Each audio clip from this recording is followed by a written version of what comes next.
नमस्कार दोस्तों, एक नई लर्निंग के साथ हाजिर हूँ और आज की लर्निंग में हम लोग जानने की कोशिश करेंगे। एक कंपनी जो स्टील से बिलोंग करता हो, स्टील्स और इसमें कहती है कि इलेक्ट्रिक रेजिस्टेंस वेल्डेड पाइप, जो पाइप पे कामकाज करती है वो स्टील से मैन्युफैक्चरिंग की बात कहती है। ट्यूब को लेकर देखा जाए, बाकी सब चीज़ों को लेकर के यदि देखें तो कंपनी मैन्युफैक्चरिंग करती है। मैन्युफैक्चरिंग के अंदर उनके पास प्रोडक्ट के अंदर क्या-क्या है?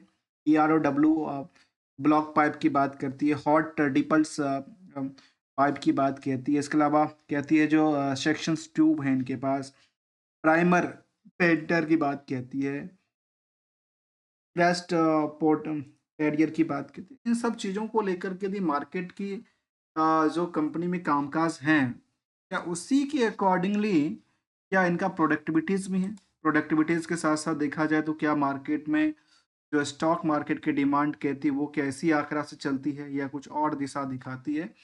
जिस कंपनी की बात कर रहे हैं, उस कंपनी में निवेशकों का इंटरेस्ट पता है कितना है?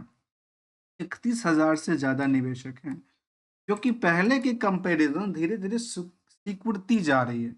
पहले इसमें 35,000 36,000 निवेशक थे, बाद में घट के 34,000 हो जाती है, फिर बाद में घट के 31 साढ़े 31,000 पे आके अटक जाती है। इसमें आखिर ऐसा क्या हो रहा है जो मार्केट में इंटरेस्ट निवेशकों का धीरे-धीरे कम होता जा रहा है? जहाँ तक चार्ट लेवल की बात करेंगे, तो चार्ट लेवल की बात में देखा गया कि पिछले 6 महीने के दौरान में इसमें अच्छे खासे पैसे बने और अच्छे खासे लोगों के पैसे निकले भी। अक्सर होता है क्योंकि नंबर ऑफ शेयर हमेशा लिमिटेड होता है, इसीलिए हम यहाँ की उन बातों को भी ज़रा हाइलाइट करते हैं कि आखिर कंपनी में कितने शेयर रहे और किस शेयर से क्या वैल्यूएशंस क्रिएट करके 1 करोड़ 90 लाख शेयर हैं और इसकी वजह से मार्केट में करंट मार्केट की प्राइस को मल्टीप्लाई करने से मार्केट की क्या होती है, मार्केट कैप निकल गई जो कि कहती है 462 करोड़। 1 करोड़ 90 लाख की शेयर में जो प्रमोटर का कंट्रोल है वो 73% से ज्यादा कंट्रोल कर। जहां पे कंपनी की क्वालिटी की बात करें तो 7 रुपये 68 पैसे पर शेयर कमाती है और इसकी वजह से मार्केट की डिमांड कितनी है, करीब 35 गुने की भीड़ खड़ी हो रखी है। यदि कंपेयर करें इंडस्ट्रियल की भीड़ के अकॉर्डिंगली तो यहाँ पे ऑलमोस्ट कितना है, 20% ज्यादा भीड़ है एवरेज के मुताबिक। लेकिन यदि बुक वैल्यू देखें तो 95 कहता है, इंट्रिंसिक वैल्यू 101 कहता है और आरओई का आंकड़ा 13% से लेकर के आरओसी का आंकड़ा 14% दर्ज कर। ये सभी पहलू तो हम लोग जान लिए, लेकिन असल इसमें स्पेशल्स बात क्या है जिससे कि हमें इस बात में पता चले कि कंपनी अपनी कितनी परसेंट रिस्क पे कारोबार करती है और वो कैसे कमा पाती।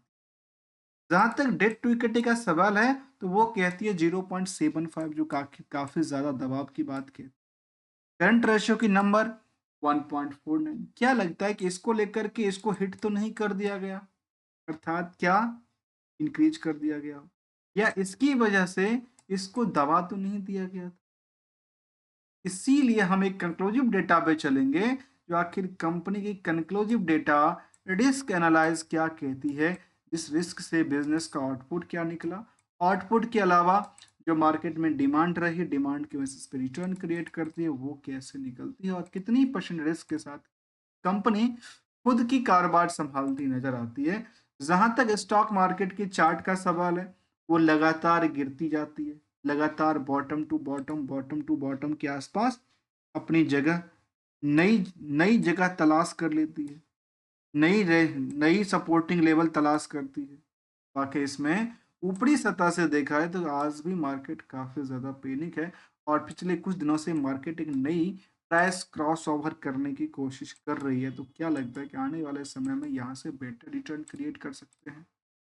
पहले हम इनके सभी फाइनेंशियल पहलुओं को जरा जानने की कोशिश करते हैं, फिर एक कंक्लूसिव मोड में आएंगे और समझने की कोशिश करेंगे जो आखिर इसमें चल क्या रहा था।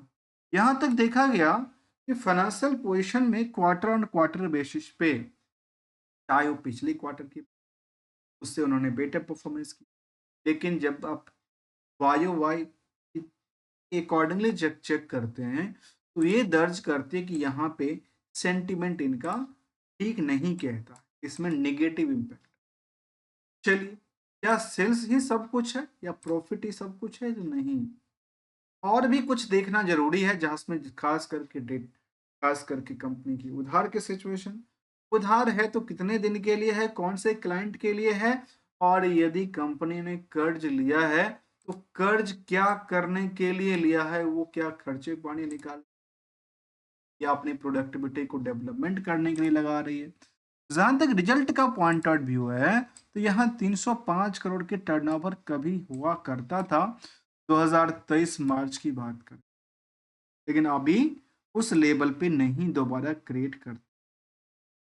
ऑपरेटिंग प्रॉफिट मार्जिन भी सस्टेन करती है, लेकिन अपनी पुराने हिस्टोरिकल फ्रेम को नहीं तोड़ पाती, जो इनको क्या दिखाती है, जो इनको निगेटिव इम्पैक्ट। अगले कदम में इनके पास हमने कहा था कि जिनका जो रेशियोज हैं बोरोइंग्स को लेकर काफी ज्यादा हाई की बात कहती है, भले नंबर थोड़ा कम दिखे, तो ये कर्ज की सिचुएशन काफी ज्यादा सता रही है एज ए इंटरेस्ट की बर्डन। ईयरली ग्रोथ में देखा जाए तो कंपनी 1000 करोड़ की टर्नओवर है, और 1000 करोड़ के टर्नओवर में कंपनी करीब 13 करोड़ की प्रॉफिट भी बुकिंग करती है, जबकि पिछले ही पीरियड में फाइनेंशियल ईयर में करीब 18 करोड़, उससे पहले उन्होंने 21 करोड़ की दर्ज कर। जहां तक ऑपरेटिंग प्रॉफिट मार्जिन है, वो पिछले क्वार्टर में, पिछले फाइनेंशियल ईयर में थोड़ा सा बेटर था, अब जाके थोड़ा सा कम दर्ज करती नजर आती।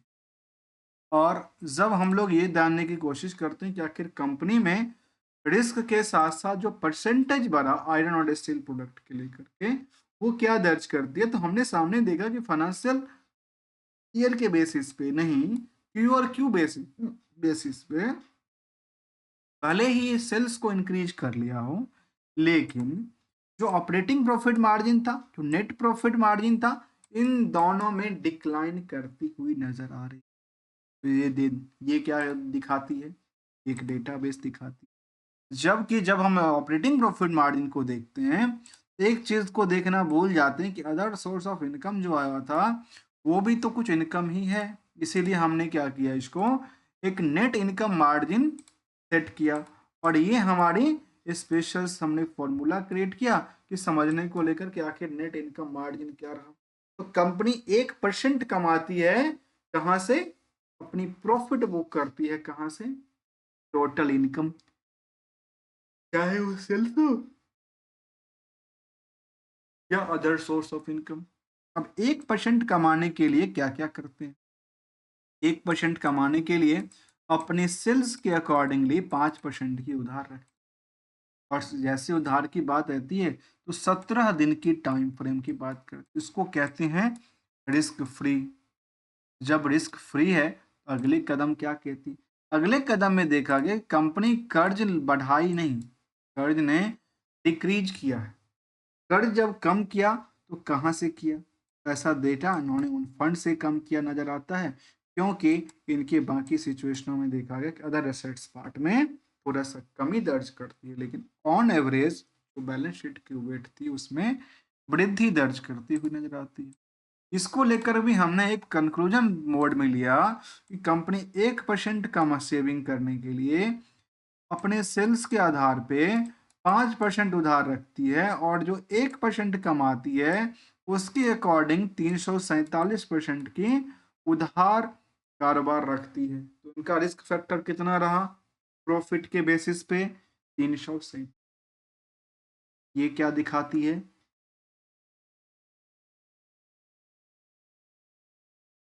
ये एक सेंटिमेंट को दर्ज करती है।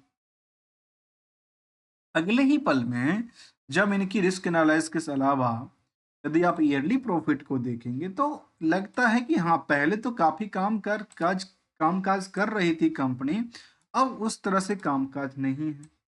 पहले बेटर था, अब जाके इसमें डिक्लाइन का मोड बना है, जबकि रिटर्न एंड इक्विटी इनको सपोर्ट देने के लिए रेडी बैठा है। कंपनी में एफआई और डीआई जो थे, वो आईपीओ की बाद मार्केट से धीरे धीरे अपनी पोजीशन खसकते गए, और ये दर्ज करती है कि डीआई कुछ था नहीं, और एफआई की पोजीशन भी लगातार कम हो गई। आम निवेशकों के पास चली तो गई, लेकिन आम निवेशकों भी शायद काफी सारे लोग आम निवेशक भी निकल गए, क्योंकि यहाँ पे वॉल्यूम बिल्कुल साइलेंट है, और स्टॉक की प्राइस में एक लगातार गिरावट।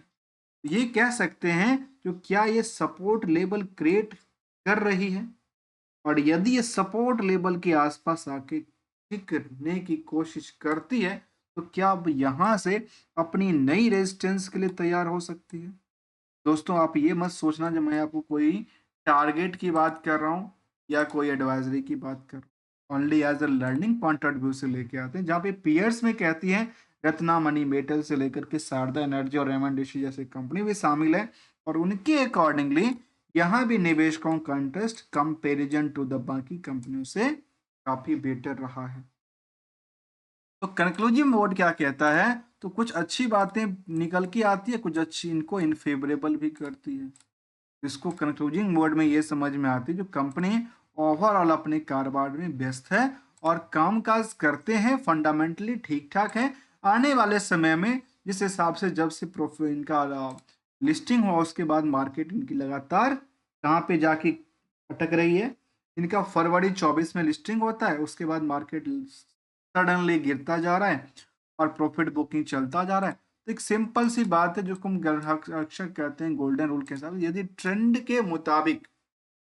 के मुताबिक यदि वैल्यूशंस इंक्रीज होती जाए तो बेटर है, नहीं होती है और अप डाउन का सिचुएशन है तो आपको क्या करना है, प्रॉफिट को बुक करते रहना है टाइम टू टाइम, और जिसके लिए खुद की प्रिंसिपल होगा, खुद की डिसीजन होगी, क्योंकि पैसे भी खुद के हैं तो डिसीजन भी बेटर ले सकते हैं, और एक्सपेक्टेशन जो होती है उसी के मुताबिक आप अपने रिस्क को अप और डाउन कर सकते हैं। क्यों? क्योंकि उसी से अपनी परसेंटेज को अपने रिस्क फैक्टर के मुताबिक सेटअप कर सकते हैं, और यही गोल्डन रूल का। मिलेंगे कुछ नई स्टडी के साथ, तब तक के लिए thanks for the joining us.